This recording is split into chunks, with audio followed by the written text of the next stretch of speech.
Salut les Magnumeurs, ravi de vous retrouver pour une nouvelle vidéo sur Magnum Quest. Cette vidéo est un petit peu spéciale puisque je vais vous présenter la tier list globale mais aussi les tier list de chaque faction qui va vous permettre de monter le plus rapidement possible sur les donjons de faction. Cette liste elle a été créée en grande partie et merci mille fois à lui par Ion du clan Insomnia. Donc Ion est un ancien joueur qui joue depuis plus de 6 mois aujourd'hui à Magnum Quest et avec son clan Insomnia font partie du top 10 mondial des clans sur Magnum Quest. Donc vous l'aurez compris, ce n'est pas une tier list sortie de derrière le chapeau de Pierrot, mais bien une tier list très bien pensée par Ion et que je vous présente aujourd'hui pour aider un maximum d'entre vous. Donc on va les découvrir ça ensemble, c'est parti. Alors on va commencer cette tier list globale. Cette tier list globale, elle est vraiment là pour vous présenter les champions les plus polyvalents dans les différents domaines de jeu de Magnum Quest. On va commencer par la S tier, la tier list S tier est la liste des meilleurs champions sur les différents compartiments de jeu. On va commencer par Ares. Donc Ares, vous le connaissez bien j'imagine, c'est un champion exceptionnel puisqu'il est capable de vous faire un maximum de dégâts, mais aussi avec son bouclier, son immunité magique et son immunité physique et son immunité au contrôle. Lorsque sa compétence ultime s'active, il est capable de faire des miracles à lui tout seul. Donc Ares est un S tier dans tous les domaines de jeu sans aucune exception. Nous avons ensuite Phare qui est un champion de la faction Elf qui va énormément vous aider pour le contrôle et donc vous permettre dans les différents domaines de jeu, hormis les boss, j'insiste bien, mais en donjon et en bataille, il va énormément vous aider, sans oublier l'aventure puisque son contrôle va vous permettre d'attirer les ennemis et de les étourdir de manière régulière. En numéro 3, nous avons Alden. Alden qui est un champion aussi, qui est un champion force. Son avantage à Alden, c'est que c'est un gros tank, il va encaisser beaucoup de dégâts. Il a cette capacité de contrôle avec son gel, mais aussi de réanimer un, voire plusieurs alliés, voire ennemis, lorsque vous le montez au niveau des ascensions. Donc très bon champion pour tanker, si vous avez du monde derrière pour faire des dégâts. Lui, pareil, il va vous servir comme phare dans la plupart des domaines de type bataille, aventure et donjon, beaucoup moins effectivement sur les boss. On va parler ensuite de Feng. Feng, c'est tout l'inverse. Feng, c'est un champion, peut-être le champion qui fait le plus de dégâts à lui tout seul. Le souci qu'il a, c'est qu'il est très faible en termes de résistance. Il va mourir très rapidement. Et donc, c'est un champion qui est exceptionnel, Feng, principalement sur les boss et beaucoup moins sur la bataille, les donjons et compagnie. Donc, je vous invite à plutôt l'utiliser en boss et ne pas hésiter à le monter. Nous avons ensuite Gaïa. Gaïa qui n'est pas un champion légendaire. Gaïa est un champion qui va vous aider énormément, surtout en début de jeu, en tout cas jusqu'au niveau 200, puisque au-delà du niveau 200, Gaïa ne montera plus en niveau, mais Gaïa fait énormément de dégâts, donc n'hésitez pas à monter Gaïa, il vous aidera énormément par la suite. Vous avez ensuite Sur qui est un champion, une championne de la faction Divinité. Cette championne est toute seule et est exceptionnelle parce qu'elle va poser des brûlures, elle va buffer vos amis et elle est capable de faire en plus des gros dégâts. Donc Sur est excellente dans tous les compartiments de jeu également. Elle deviendra surtout beaucoup plus efficace quand vous aurez beaucoup monté en niveau puisque elle devient encore plus intéressante lorsqu'elle est passée 6 étoiles et donc du coup vous le savez, pour pouvoir monter Sur, il vous faut d'autres Sur qui sont compliqués à avoir, mais c'est une championne qui est exceptionnelle et qui vous aidera beaucoup. Ne misez peut-être pas trop sur elle au départ, mais par la suite, plus vous allez avancer dans le jeu, plus elle vous aidera. On va parler de Ekra. Ekra qui est donc de type intelligence. Ekra, elle est exceptionnelle par ses brûlures. Elle fait d'énormes dégâts et elle va vous servir principalement sur les boss, mais elle peut, pourquoi pas, si vous l'avez bien monté, vous servir aussi dans les différents domaines que sont la bataille, l'aventure, etc. Vous avez ensuite Yon, qui est aussi une championne de type intelligence de la faction Elf. Yon est géniale aussi puisqu'elle a un passif exceptionnel qui va empêcher votre premier allié de mourir en lui mettant un bouclier sur lui. Et ça va permettre de sécuriser au moins un champion dans votre team. Et elle a l'avantage, en plus, de faire pas mal de contrôle, donc vraiment très très forte. Damion, tous les compartiments de jeu, hormis les boss, plutôt donc en arène, bataille, aventure, etc. On va parler aussi de Derla. Donc Derla est une championne de type intelligence qui fait de très gros dégâts, qui contrôle et qui est exceptionnelle puisqu'elle se restaure énormément de PV, d'HP. Et donc Derla est une championne qu'il faut absolument monter et qui va vous servir un petit peu partout, un peu moins en boss, sauf si vous l'avez vraiment très bien monté par rapport à d'autres champions, mais sinon c'est surtout sur les autres domaines de jeu que Derla va exceller. Voilà pour la S tier. Là, nous avons évoqué les meilleurs champions qu'il existe sur Magnum Quest. On va parler de la A tier qui reste de très bons champions. Attention, ça ne veut pas dire qu'ils sont mauvais, ça reste de très bons champions dans la A tier. On va commencer par Arthur. Arthur, c'est un champion qui est là principalement pour encaisser des dégâts et surtout soigner et sécuriser votre team grâce à son bouclier. Donc Arthur est un très bon tank, un très bon soin. Il ne faut pas hésiter aussi à le monter. On va parler également de Harry. Harry qui est un tout nouveau champion dans Magnum Quest, qui est un très bon tank aussi et un très bon buffer pour votre team. On va parler de Auric, qui est un champion de type agilité. Auric a cet avantage de réduire la précision, mais aussi la vitesse des ennemis, tout en faisant des dégâts intéressants. Auric sera surtout intéressant en dehors des boss, vous l'aurez compris. On va parler d'Oziché, qui est tout à l'inverse, enfin qui est comme Auric, pardon, qui va énormément vous aider sur la bataille, sur les donjons, sur tout un tas de domaines de jeu en dehors des boss. Pourquoi? Parce qu'Oziché a une capacité de contrôle exceptionnelle. Je pense que c'est peut-être le meilleur champion en termes de contrôle sur Magnum Quest. Elle est capable de paralyser un ennemi qui a le plus d'attaques. Elle est capable de les endormir tous pendant 6 secondes. Bref, Oziché est très très forte et il ne faut pas hésiter à miser dessus. On va parler également de Fi. Donc Fi est un champion plutôt intéressant puisqu'il va booster la vitesse de vos champions dès le départ, un petit peu comme Oziché, que je n'ai pas dit d'ailleurs pour les meilleurs champions attaque. Et en plus de ça, Fi va commencer à faire des gros dégâts, mais par contre à un niveau plutôt élevé. Donc au départ, il vous servira principalement pour booster la vitesse et plus tard, il vous accompagnera aussi sur les dégâts. Donc en dehors des boss, je vous dirais, je pense que Fi est plutôt intéressant partout.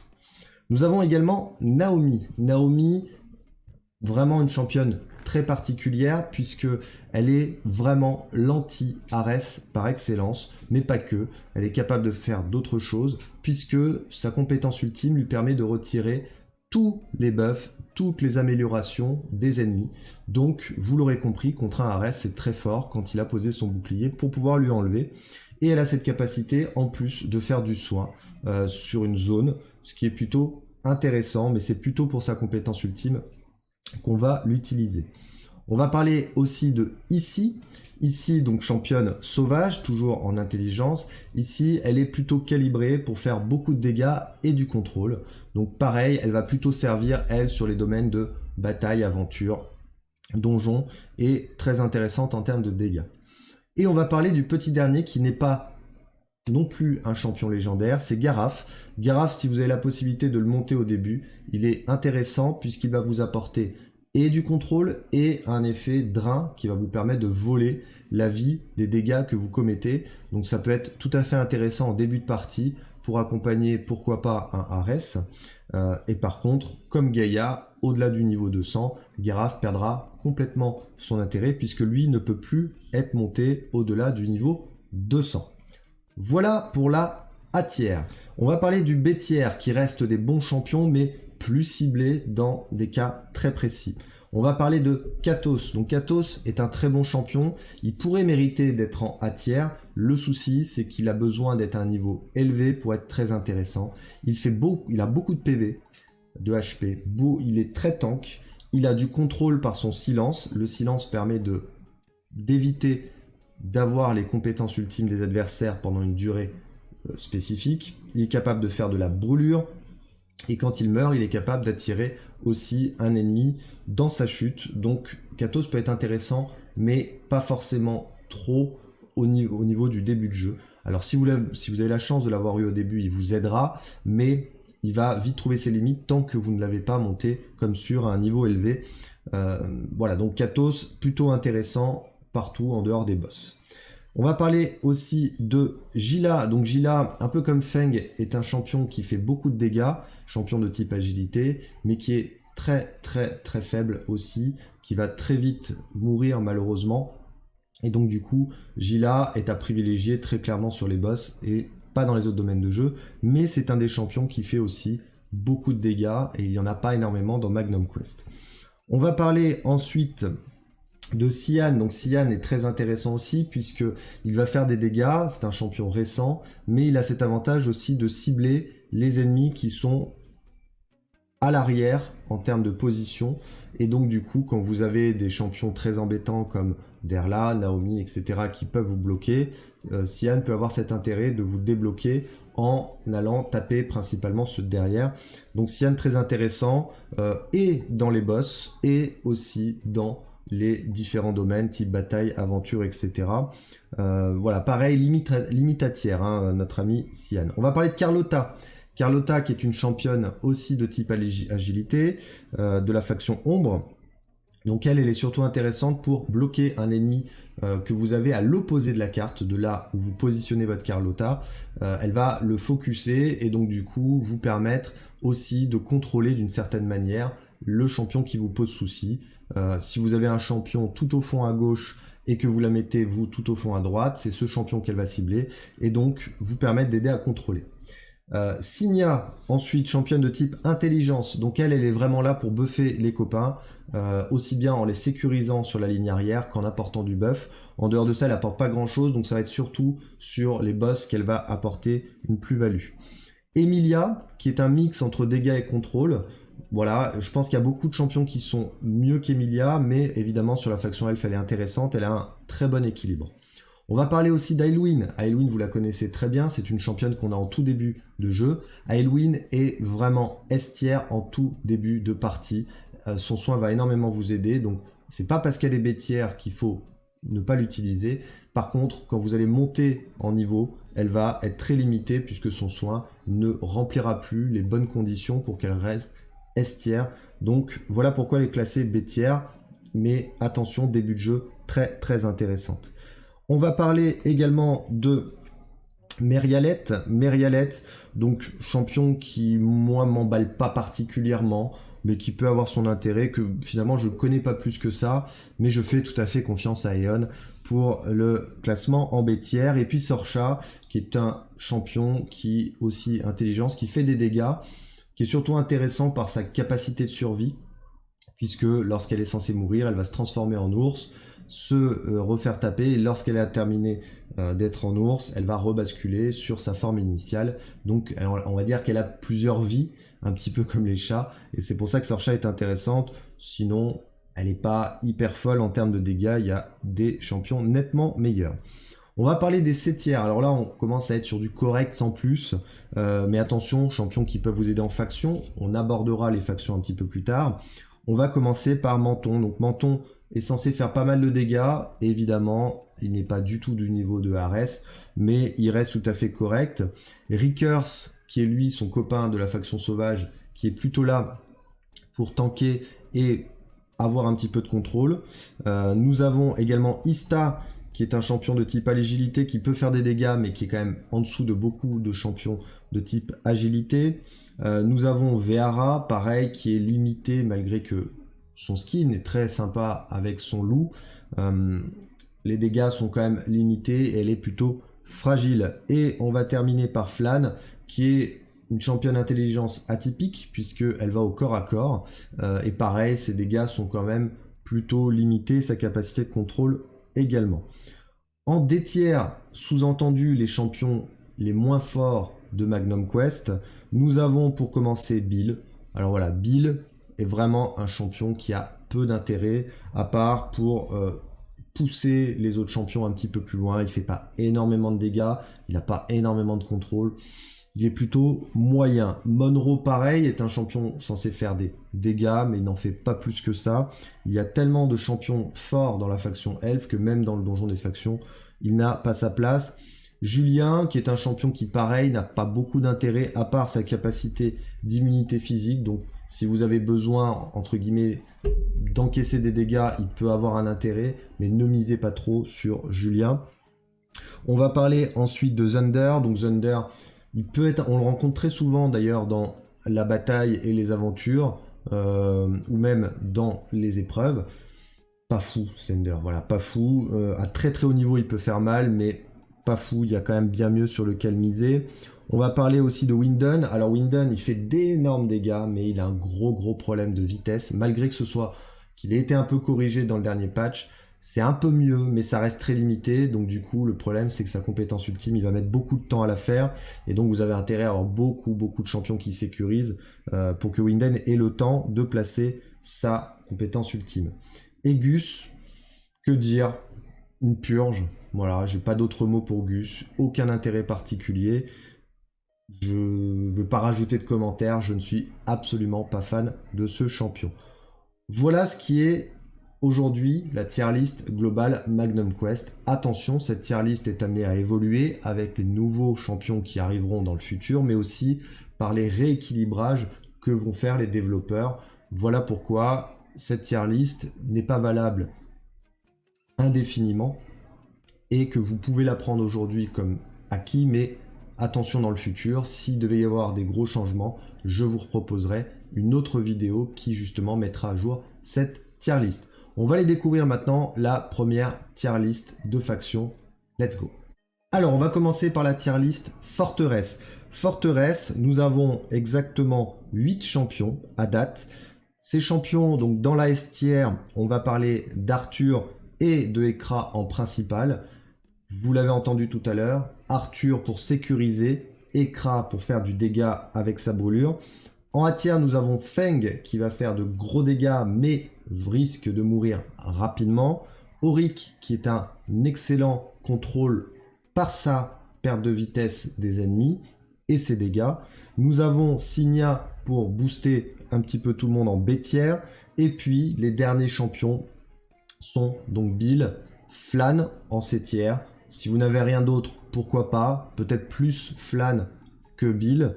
Et puis pour terminer, Winden qui reste malheureusement D tier malgré son buff, puisque on le sait, sa compétence ultime met beaucoup de temps encore à être utilisée. Donc s'il y avait une composition à utiliser pour les donjons de faction, je vous recommanderais Arthur et puis Feng, et enfin derrière plutôt Ekra, Auric et Signa. Attention, les positions que je vous cite peuvent évoluer en fonction de la cible adverse. C'est plus pour vous donner un ordre d'idée. On va aller découvrir la prochaine tier list de factions ensemble.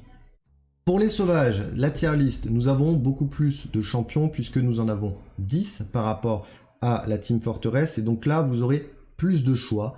Et évidemment, en S tier, vous retrouvez notre fameux Ares qui sera exceptionnel à tous les niveaux de jeu. Donc n'hésitez pas à miser sur lui. Nous avons Gaïa, comme nous l'avons dit, jusqu'au niveau 200 qui va faire énormément de dégâts à distance. En A tier, nous retrouvons Harry, le nouveau champion, pour les buffs et le côté tank. Nous avons ici pour les dégâts en intelligence, plutôt en position arrière. Naomi pour le soin et enlever les buffs adverses. En B tier, nous retrouvons Rickers et Gila. Donc Rickers pour le côté tank et contrôle et Gila pour le côté dégâts.